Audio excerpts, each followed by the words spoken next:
fiction, science fiction, horror, fantasy, crime, LGBT, thriller. You have now entered the House of Mystery with your hosts, Eric Shapiro, David North Martino, John Copenhaver, and Al Warren. Heard on KCAA 106.5 FM Los Angeles, 102.3 FM Riverside, and 105.0 AM Palm Springs. Oh, we have Russell Edwards, author of Naming Jack the Ripper, and I'm glad you can join us tonight. Thank you very much, Al. It's a pleasure. So how you been doing? It sounds like you've been real busy. Yeah, it's 2 months now since the release of the book, and, you know, we've not slowed at all. The momentum's still there. It just the phenomenal response we've had from the world, really. You know, it's been extremely positive. We're very happy, of course. Yeah, that's a good thing. I mean, you must feel good that you've kind of solved something, and you weren't sure that you were going to do it, you know, and it just sort of happened. That's great, eh? Yeah. It's. I mean, I must admit, 3.5 years traipsing. Well, I say traipse. That's an English word for just schlepping up to the northwest, about 250 miles every week to see Dr. Yuri Lokolainen in his lab, working with him for 3.5 years to make sure we've absolutely nailed every single angle we could, you know, not knowing if we were going to get the real results, you know, or not. And then when we did get the results, it was just truly phenomenal. The response has been overwhelming. Well, that's good. That's good. So now, for the people that haven't, who don't know you, let's start out with who you are and what you sort of have done with your life before this. Like, so who are you, and where do you come from, and what do you kind of do? Sure. Well, I'm Russell Edwards. I was born in the Northwest. My accent is not far from Liverpool. So obviously everybody thinks that I'm from the same place as the Beatles, you know, which we truly love. We truly love our city. We were, you know, in the 60s we had the Mersey Beat, so very much influenced the musician that I used to be in my former years. Yes, really a businessman. Property is my passion, architecture. That's really where I started. Came down south to Cambridge about 25 years ago. Then got a place at a college in London, and that's really where the introduction to the City of London started for me back in '89. Then I got introduced to the East End of London, and of course it's just an overwhelmingly brilliant place to be, in my opinion, and so many other people's opinions, you know, that you sort of get hooked into just the whole culture of that place. It's sort of like I would say, a street level cool, if that's, you know, if you can understand that. Yeah, and that's really, you know, obviously I'm a very happily married man, and I've got 2 beautiful children, who I adore, who are just very proud of the dad of what he's just done. Yeah, and I just got interested in this story about 14 years ago, really because it's so linked within I would say 100 yards of where I've been for 11 years, through my various businesses that I've done. And that's really a little bit about me in a nutshell, if you like. Yeah. So that was architecture. So that's a good place to be, London, eh? Oh, it is. I mean, you know, I'm constantly doing stuff on Twitter and Facebook of just how beautiful the architecture of this city is. I mean, I was in Stonehenge yesterday doing the same thing. But, you know, we've got some wonderful cities, of course, America, you know, same over there. It's just like this eye for beauty and buildings. It's, you know, people actually really cared about what they presented on this, you know, all those years ago. And again, Paris is another one of my favourites. It's just the city of love, and anybody that can ever get the chance or take time to go there, just overwhelming with beauty. You just, you know, it's fabulous. Of course, autumn with the turning of the colour of the trees, you get this lovely colour. It's just fantastic. Yeah, they're both lovely cities. I've been to both. They're great. I think that, do you have a favorite building or something that you just love above all? Again, it's a bit like saying what's your favourite film. It depends what mood you're in.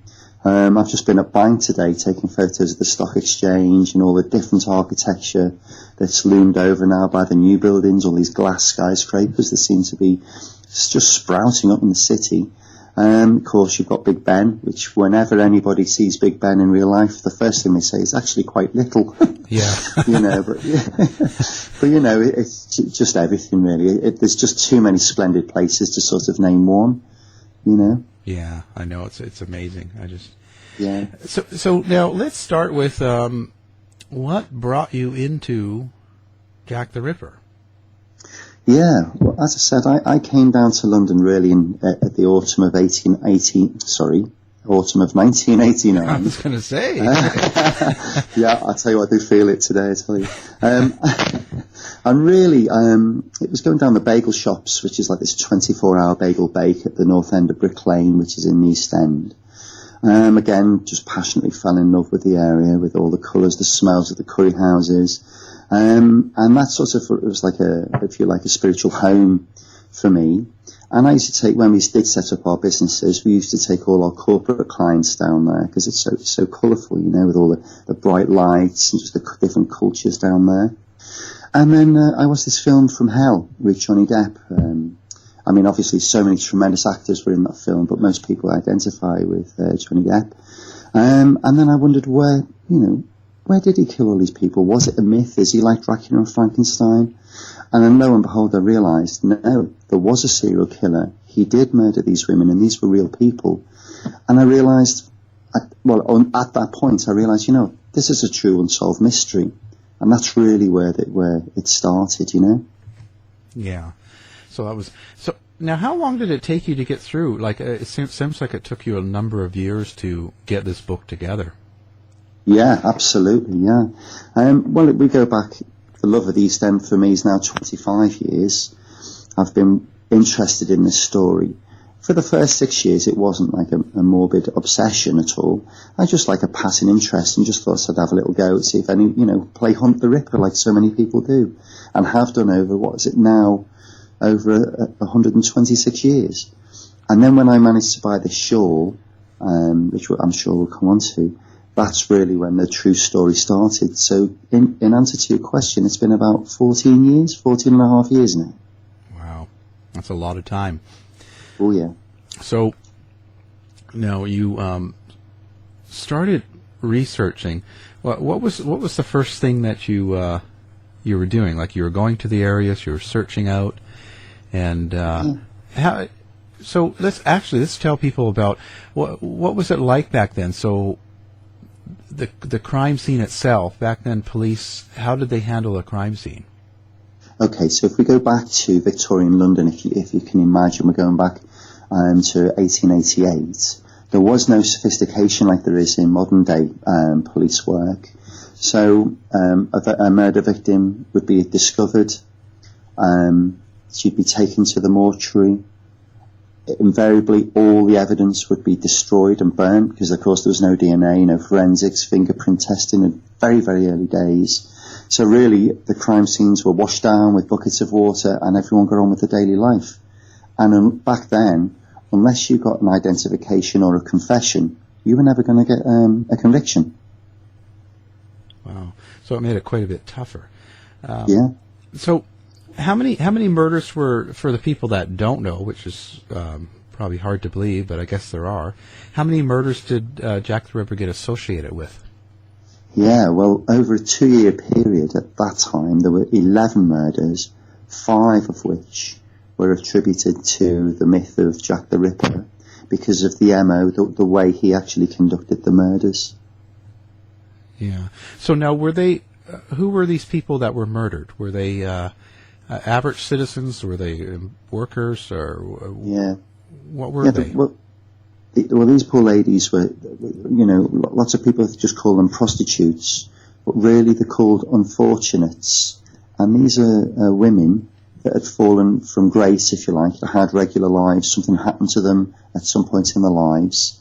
and they fell on very hard times, became, heavy drinkers, alcoholics. I'd say alcoholics, that's too strong a word. They're more dependent on just getting through a very harsh life, living a day-to-day, daily existence, trying to get some money whichever way they could, And at the end, if they weren't selling flowers or thimbles or matches, a bit like Eliza Doolittle back in My Fair Lady, then they would have to sell the bodies for, 4 pence to pay for the room for the evening. But they really did live a daily existence. And back then there was about 1,200 of them in the Whitechapel area. Wow, so it was pretty common. It wasn't... Yeah. So what was the mentality? Did you I guess they weren't treated very well in common society. Absolutely not. At the time, at the end of the 19th century, it was, England had the Commonwealth, Victorian Britain, Queen Victoria.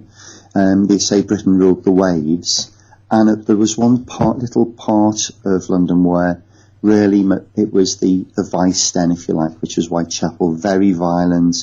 There was these things called high rip gangs, which are these guys that used to go and bully these poor women and just take whatever farthings, coppers, whatever they had on them. It was just a very, very grueling and hard existence. And then just to sort of compound this, it was Whitechapel's such a city, an area of flux. So, of course, Poland was under Russian rule at the time, and the poor people of Poland had to flee their own country. So families would just give up their whole lives just to start again because it was so terrible for them. So there was only 2 places to go really, which was Whitechapel or New York. So, and that was it. So you had a huge influx of people looking for a new home, and they set up their homes in Whitechapel. So you had this whole a whole huge amount of anti-Semitism going on at the same time as well. Right. So they weren't treated very well, I guess. If you're living in that area in the Whitechapel, and people didn't treat them very well. So I'm trying to get to. So I guess the cops didn't really care that they were being killed, or did they? Oh, of course they did. Yes, this is exceptionally uncommon. It was one thing, the huge amount of work they had to do just keeping it at bay, if you like, Whitechapel at bay. But really, yes, they took this very, very seriously, the police at the time. Remembering, we're looking at 1888, and the police force was set up by Sir Robert Peel only in 1829. So, even though it was still there, it was sort of still in its infancy of learning the procedures and the strict rules of what they had to adhere to. But yes, they did take this exceptionally seriously at the time. What do you think the big curiosity is about this? I mean, so long now, and people still talk about it, and they can still make movies about it, and people are still very involved. Is there something particular about this case? I think it captures all the romance of what people imagine of the Victorian era. I mean, even if you look at pictures of Dorian Gray by Oscar Wilde, Oscar Wilde got the inspiration for that story by visiting the opium dens down in Whitechapel himself. So it's this history, you've got this old, this Victorian era, then you've got this mythical character, Jack the Ripper. So people identify that this is just this fantasy, this spectre, if you like, that's not really existent, like I did when I first started. But then when you realise there was a serial killer brutalising these women in a most terrible way, which is what sparked it for me, was, surely somebody should be bringing this guy to justice. But no, that's this thing. It's this unsolved mystery, this whodunit. I've always said it is a whodunit of whodunits. No one's been able to actually finally, point a finger at this guy until I came along and had something forensic to once, for once and for all, put the story to bed, if you like. Yeah. Now, so you've been there and been in the area. Can you still feel it? Can you still feel it? Oh, absolutely. Yeah. You really can, especially in the evenings when the twilight falls and the dark starts glooming in. It has this amazing sensational feeling. It's very hard to describe.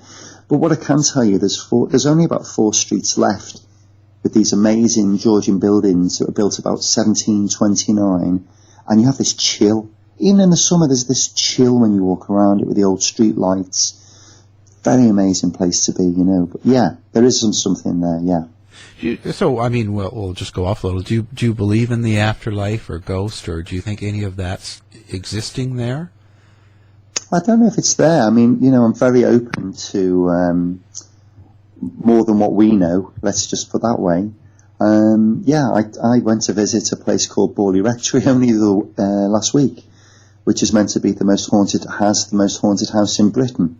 Just this imagined ethereal plane that obviously exists to those that believe, I should imagine. You know, I think there's more out there, I think. But, you know, who am I really to say there is or there isn't? But yeah, you know. well, I mean, you can.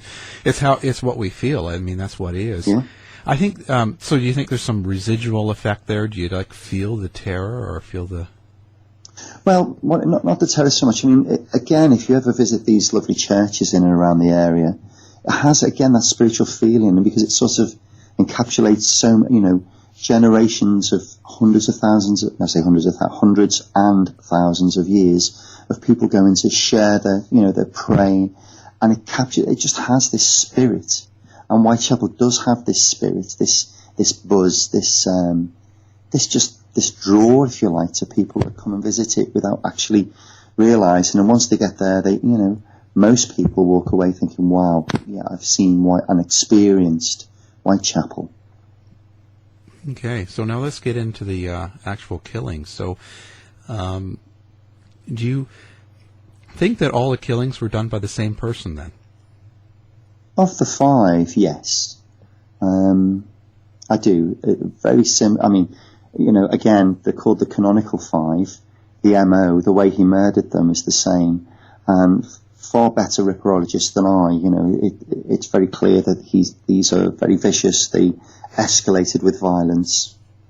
I mean, we're only one day. Yesterday was the date of the anniversary of the very last murder of the Ripper, which was that of Mary Jane Kelly. You know, he murdered these poor women in a very specific way. The violence towards them escalated. It was only a 10-week period. So yeah, 5 of these 11 Whitechapel murders, yeah, were definitely down to him. So, what was the specific way that he killed them that was unique to him? Yeah, I mean, really, the way that I not always explain it is so just excuse me a second. What it is he used to throttle them or strangle them. He then used to cut the throat. He then used to mutilate them. He would disembowel them. He would take the uterus. On the 4th murder victim, he also took a uterus and her kidney. On the 5th victim, he stole her heart. A very vicious, violent serial killer. Do we know what he did with the body parts or the things that he took? Well, again, you know, this is down to speculation. I ask, why would you take a woman's uterus? What would be the significance of that? And again, I've tried to avoid in my book any speculation or theory, but why would you? It's a very why take a body part? Why are these trophies? You know, most serial killers keep trophies of the victims, but in this case, they were body parts. And I mean, did they ever find any of these pieces? Well, thank you for asking that. Well, on the 16th of October in 1888, there was this gentleman called George Lusk, who was the head of what they call a vigilance committee, which is like these guys that all shopkeepers that all banded together to try and go out to patrol the streets to protect these unfortunate women. Now, George Lusk, he got a letter, and it was entitled From Hell, and that's the only Ripper letter that wasn't signed Jack the Ripper. And he also got half a kidney that was supposed to be taken by Catherine Eddowes. So yes, he says in the letter that he ate half of it, and then he posted the other half to this man called George Lusk. So that's the only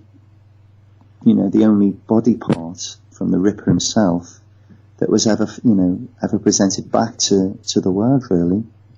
Wow, that's amazing. So now you have what was the first break for you in the case? Yeah, well, that was actually going back to 2007 in the March, when a shawl came up for sale at auction that was purported to be taken from the body of the fourth murder victim, Catherine Eddowes. And again, it was a case of, well, what a massive claim, but with no scientific real analysis done on it. And I thought, well, if there was something tangible, then this was it. This would be the only piece of remaining evidence to this enigmatic mystery, to the legend of Jack the Ripper. And that's really where this story where we are today starts. Of course, when I bought it, I'm not a scientist or a researcher. I certainly wasn't back then. I had a passive interest or a passing interest in the story. And I thought, you know what, if I could, one day prove the identity of this murderer through this, or at the time, just prove that this came from the case, I thought that would be a phenomenal finding. Of course, little did I know, 7.5 years later, here we are with the actual conclusive proof who Jack the Ripper was. Yeah, that's amazing. Okay, on that note, let's just take another break, and we'll be back after this commercial.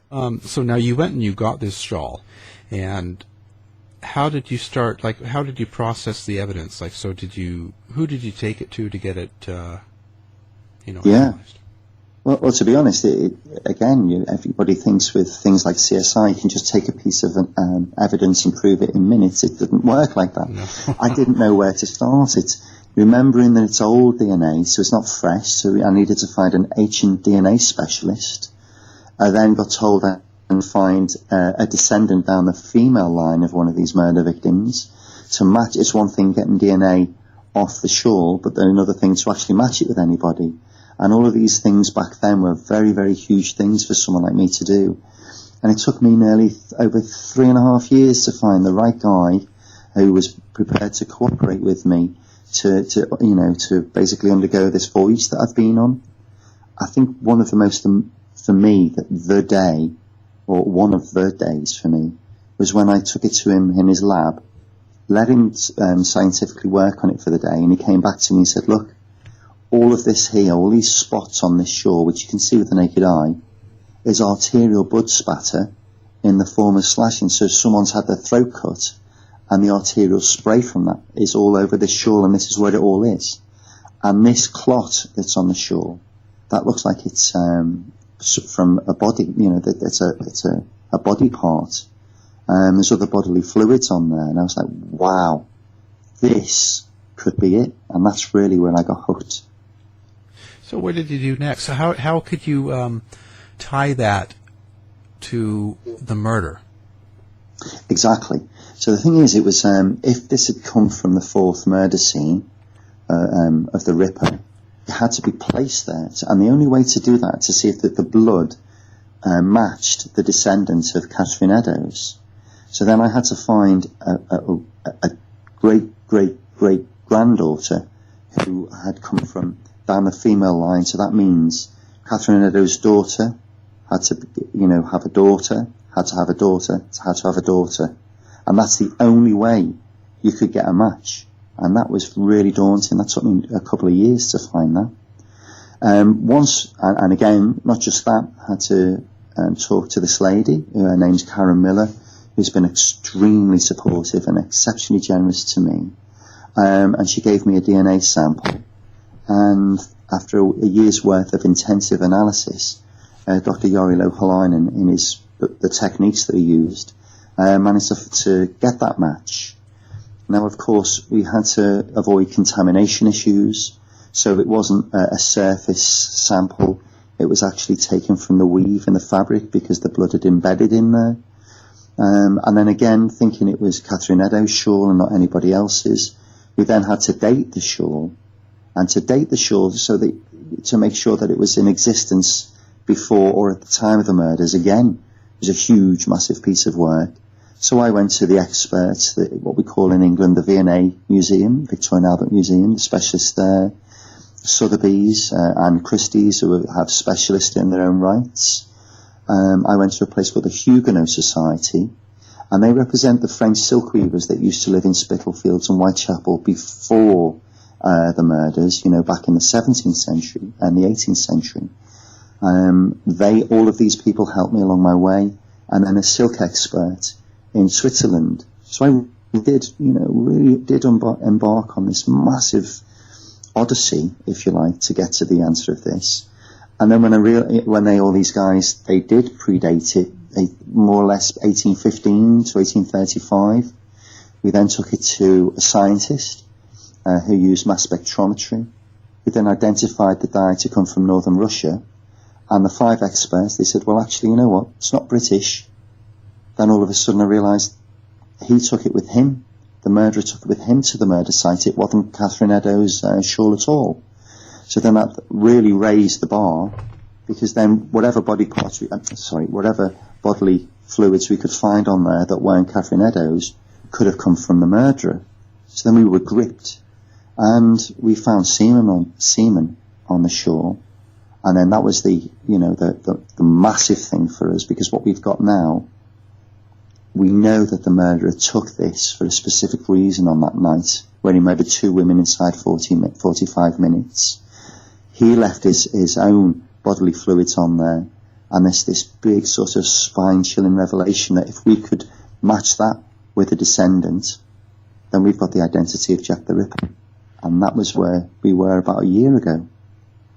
Then not obviously, but the thing is, Aaron Kuzminski had not had any children. He was mentally ill.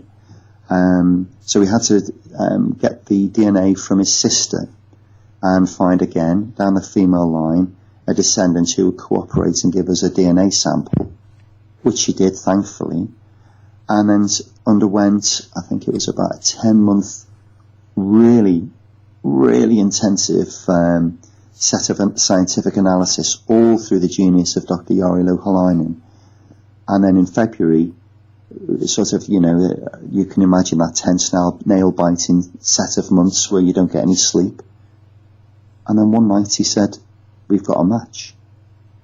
And that was just, that must have been pretty exciting at the time. Well, at the time we were on, this was top secret, as you can imagine. And only 4 people in the world knew we were doing this outside Yuri and I. And it was 8:30 on a Friday night. And I couldn't get hold of anyone to share this with. And it was one of these things of just 7.5 years of intensive, really racking your brain and everything you've got of your person, the challenges, and then all of a sudden it's been vindicated. We've proven it. We've got the identity of Jack the Ripper. And then when you want to tell the world, you just can't. Yeah, hard in the day of communication too. Absolutely. Yeah, one of the most amazing experiences, I promise you, Al. It's been amazing. I bet. So, now, the murderer, what can you tell us about him? Yeah. Okay, well, the thing is, it was one thing, there's about 120 or 130 suspects. We'll start. Well, when I bought the shawl, I knew it had been held in Scotland Yard's Crime Museum. So I contacted them, and thankfully the curator at the time, a gentleman by the name of Alan McCormack, said there was a main suspect. He had been identified but couldn't have been prosecuted because of Jewish religion, because he was Jewish and the witness was Jewish. So it was against their religion for the eyewitness to testify, which is I just recently found out. His name, Israel Swartz, the man that identified Aaron Kuzminski, attacking the 3rd murder victim minutes before she was found murdered.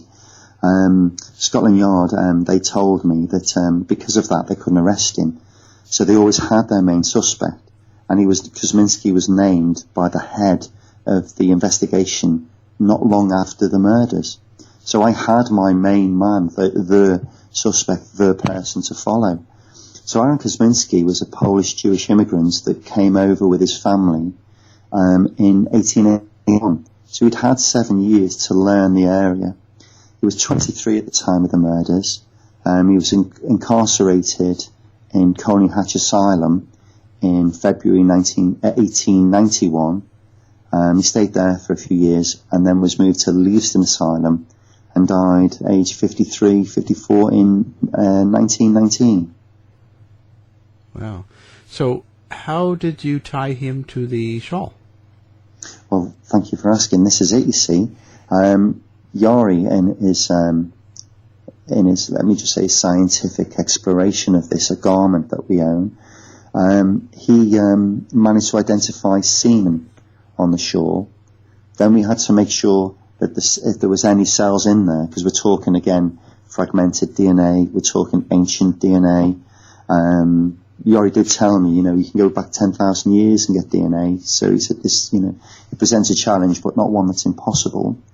So he managed to get uncontaminated cells from those semen stains and gave it to a colleague of his who was what we call a sperm head analyst. And there's only 3 of those guys in the country. 3 months after, he managed to isolate cells from those sperm heads. And from those cells, we managed to get DNA, a DNA profile. From that DNA profile, we had to find a descendant for his Kuzminski's sister, Matilda, and we did. And the DNA, again, this is sort of a 6-month, 8-month set of really intensive analysis, and it took us that long to actually get the match, but we got a match that was 100%. Wow. So now you've tied it. So who did you tell us about Yuri? Dr. Yuri Lokolainen, yes, he's a Finnish gentleman. He's been in the world of forensics for 30 years, has a vast amount of knowledge. He does work with Interpol. He heads up quite a lot of very fascinating subjects. So he's working on something to do with the Mary Rose, again, going back to Henry VIII's time. He's one of the consultants on a huge Roman dig in a place called Chester, which is in the northwest of England, not far from where I am, where they've just found a burial ground with 1,500 Roman soldiers, which he's one of the main consultants on as well. He's an associate professor in Helsinki.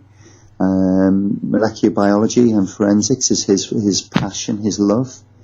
Again, a married man with 2 beautiful daughters, and been one of the most amazing allies, and now we've got our friendships just blossomed, as you can imagine, over the last few years. Yes, again, a very highly intellectual man that's been so understanding of me, a non-scientist. So when Yuri some of the scientific work to me, he has to do it in layman's terms. And one of the funny things we always say is he explains something to me, I explain it back, thinking I've understood it. And he says, no, that's not it. But if that works for you, keep it like that. So it's just this one of these things just trying to, different heads, if you like, and how we can sort of communicate and understand each other. Yeah. An totally amazingly gifted scientist. Where did you find him? Yeah, well, we'd just out of the blue, I was asked to take part in a documentary a few years ago. And, that's where and so did Yuri. And that's where we met. We met together. He was going to do some scientific work. Again, that's where we were really very happy to do the real work and not something just for TV, which was just superficial. And he had about 15 minutes to do the TV work, really just for broadcast. And then I didn't understand back then it would take so long, which is again 3.5 years, to do, a case and amount of work, something like this. Yeah, it's pretty amazing. What was the mental state, do you think, of the killer?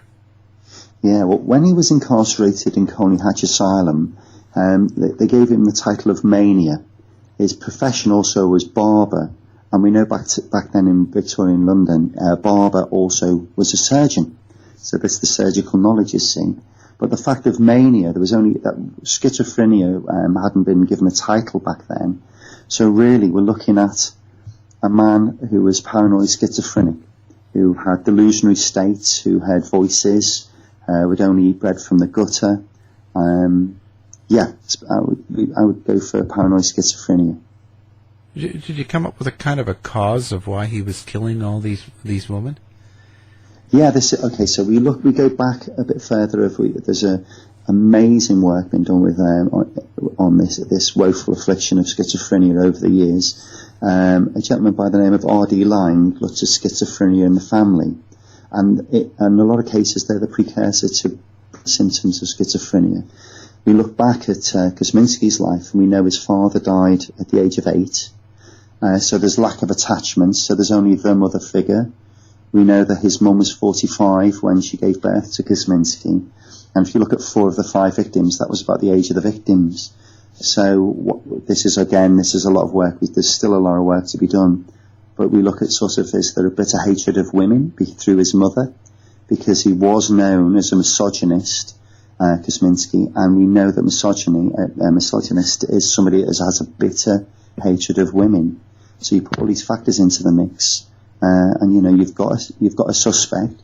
But then again, without the scientific work through the DNA, you would only have a suspect, and you wouldn't have somebody who you could convict. So you can see all of these things fit the puzzle of Kuzminski, and then of course the DNA match is sort of the icing on the cake, if you like. So what is it that you think that ties the shawl to him? Well, this is it, you see. It came from Russia. I looked at Pavlovsky Posad, who were making shawls back then. He obviously, the pattern on the shawl was significant of 3 of the 5 murder dates. And he obviously took that with him to make that point. The point of Michaelmas, which is the Michaelmas daisy pattern on the shawl, which goes back to newspaper records of the time. That Michaelmas is celebrated by the Christians and Orthodox Christians on the 29th of September, when he went out on the night of the 29th to look for a victim. He ended up murdering 2. And the 8th of November, he left the shawl there in a very obscure way, which is I'm the only person that seems to have linked this, and Scotland Yard thanked me on that the 8th of November is the other date of Michaelmas. And he went out on the 8th to find a murder victim, and Mary Jane Kelly was found on the 9th, which happens to be 126 years ago yesterday. So it's a very cryptic clue, a message, and he let the police and the world know the date of the next murder. And it was. And for many, many years, in fact, 126 years, no one could understand why he murdered 4 women inside 4 weeks, and then stopped and didn't murder one for a further 5 weeks. So this shawl was such a significant find just in that. But of course we also look at the fact that semen on the shawl, and because he used to take the uteri of these women, was it just a sadistic murderer? Well, actually now we know semen was on there, and we know it was his. That it also changes the motive. It was sexually driven. So all these points are, it's this revelation of all these things that have come out just from this shawl. And I guess the shawl couldn't have been the victim. Well, this is it. There's 2 types of dye on there, and the rudimentary plant dyes, which predates 1856 through the science. If the shawl was taken outside in the rain, the dye would have washed out. We're extremely lucky that shawl's never been washed, because all the dye would have just run out. One of the Dr. Fayez Ismail that did all this, the dye analysis for us, said this shawl could only have been owned by someone of a middle-class background or middle-class family. And we know that Kuzminski's family were quite very well revered and respected, successful tailors in Whitechapel at the time of the murders. Wow. So overall, how's the response been to your book? Exceptionally well. There are those people that try and keep this a myth. There'll always be the non-believers. We've always said, if Jack the Ripper was alive today, handing one of these non-believers the bloodied knife and said, I'm Jack the Ripper, they would still say, I don't believe you. And there will always be these type of people. But on the whole, we've had such a tremendous response, to the fact that we've solved this mystery. Yeah, that's amazing. That's amazing. Where do you see yourself going now after this? Well, there's two more unsolved murders that Yuri and I mean, you can imagine this journey of discovery that we've gone on. It's quite hard to not to leave it. We'd like to go and do another unsolved mystery, to be honest. Wow. Can you tell us what you're looking at now? There's two. There's one in England, not as notorious as Jack the Ripper, but still very big in English history. And then there's one in the US which is unsolved, and we'd like to have a try of that one, which will be sort of mid next year. Wow, exciting adventure. Yeah, thank you. Yeah. So what can you tell us about the back to the Jack the Ripper? What can you tell us that we're not hearing? The Jack the Ripper is this myth that was spawned at the time of the murders and just stayed in the public psyche in a global way for over a century and a quarter. But actually, as I found out when I watched the film From Hell, this cloaks the fact that there was a serial killer that brutalised women in London at the time, and he was never brought to justice. And it was my endeavour to, and that's really what my motive behind all this, my endeavour to see if we could actually prove this conclusively once and for all. And thanks to the brilliance of the scientific genius of Dr. Yuri Lokolainen and my drive, if you like, to just keep this going until we get to a conclusion, we've managed to finally conclusively prove the identity of that serial killer. And the serial killer, you sort of got this myth, this fantasy, a bit like Dracula and Frankenstein, which is called Jack the Ripper, which really sort of overshadows this serial killer that we've now named as Aaron Kuzminski. Do you find that there's any good movies or any good programs out there that sort of represents what happened? Yeah, well. Again, the films that have come out all related to the Duke of Clarence, which is just not true. But the fact that if you imagine that Jack the Ripper could have been the Prince of Queen Victoria or the son of Queen Victoria, you couldn't get a better suspect, if you like, and sort of bring, the prevalence of the case to the fore. But really, everybody has their own take on this. But really, if you look at, again, From Hell, it's a great film. But again, it wasn't Sir William Gull, which is what is portrayed in the film. But it gives you good, strong representation of the violence and what the Ripper did back at the time of the murders. Well, so now when they did research on that, their own DNA and research, what makes yours more, let's say, more real, or makes you think that what you've done is more real than what they've done? Thank you for the question, Al. Well, believe it or not, the only thing in existence is this shore. All of these suspects are all on theory. There's no other DNA evidence. There is no other forensic testing. There's nothing. This is the only piece of evidence in history that's linked the Ripper to the murderer. The real murderer, if you like. Everything else has been hearsay, and there's been nothing really tangible other than a really fantastic authoress, Patricia Cornwell, that did look at analyse the glue on the stamps of the Ripper letters to see if that was a way you could find Jack the Ripper. But even so, that only could prove that somebody wrote a letter, couldn't conclusively prove that whoever wrote that letter was the murderer.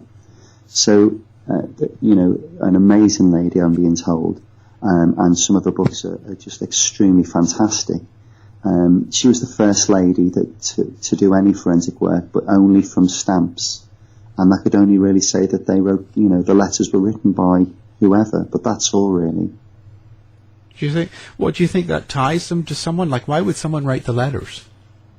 Well, you know what? Lots of people wrote letters back then for obscure reasons, which I can't really give you an answer to. But there were hundreds and hundreds of letters written at the time, all saying that they were from Jack the Ripper. But who knows? The only letter really is the From Hell letter, which, as I said before, that had half a kidney with it, but that disappeared. You know, nobody really knows if the one that's just turned up out of the blue all of a sudden is the real one. You know, but really, again, even so, you'd have to go back to the kidney, which is gone, long gone now. You know, this is the only valid, tangible piece of evidence in history, and I should imagine, you know, that's what took me down this journey over 7.5 years and brought me to the conclusive conclusion, if you like. And there's never been anyone else to be able to do that in over 126 years. Right. And that the stamp that they tested with DNA, now was that come out to be a woman or something? Well, this is it. You know, I think it was the Openshaw letter, which is believed to be genuine, but it's only believed. And yes, the stamp again was reanalyzed only 3 years ago, and it turned out that the DNA on there was female, not male. Yeah, so that's kind of weird in itself, isn't it? Yeah, absolutely, yeah. Again, this thing about throwing, you know, to obfuscate the story, really. But even so, if it was male and it was Patricia Cornwell's suspect, it would only prove he wrote that letter and not actually stood there and did the murders, you see. Yeah.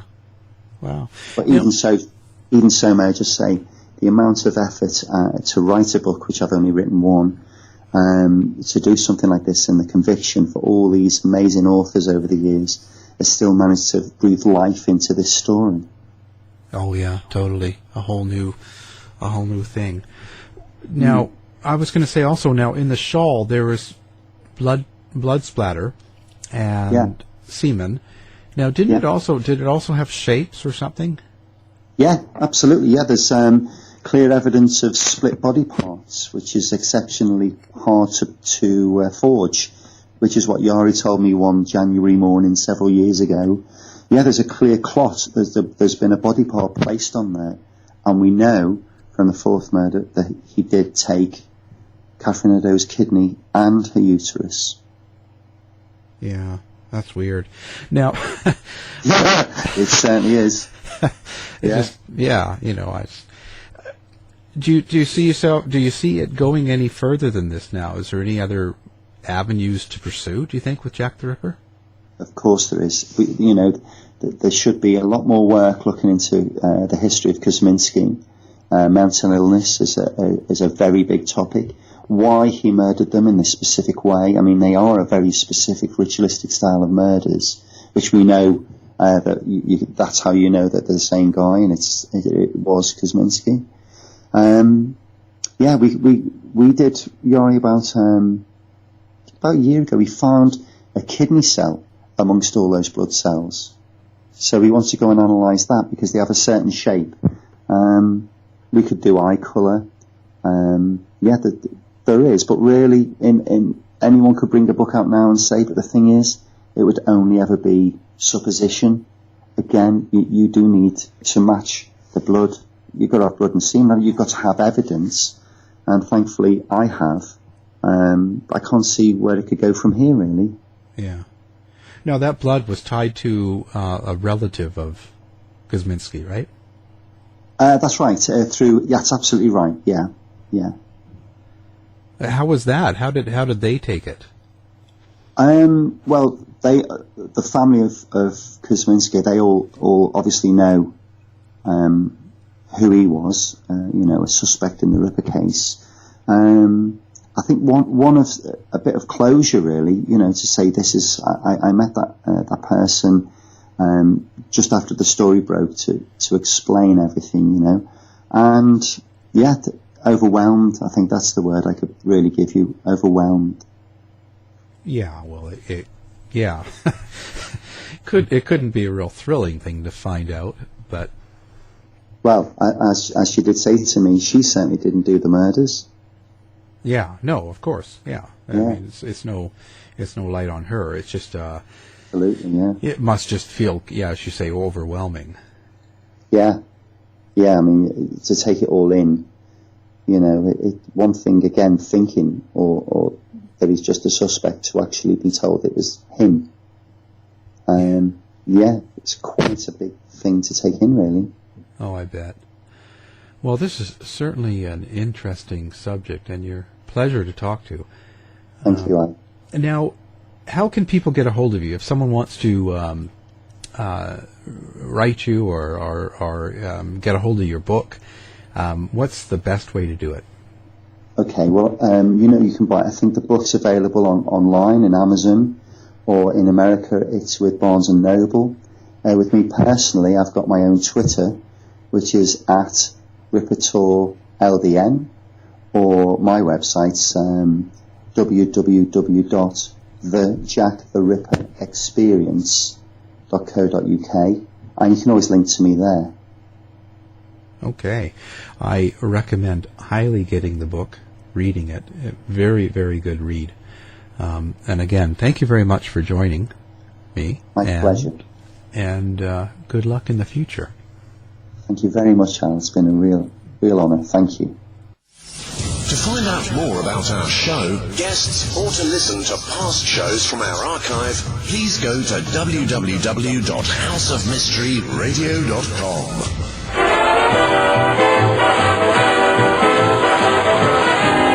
The mission has been completed.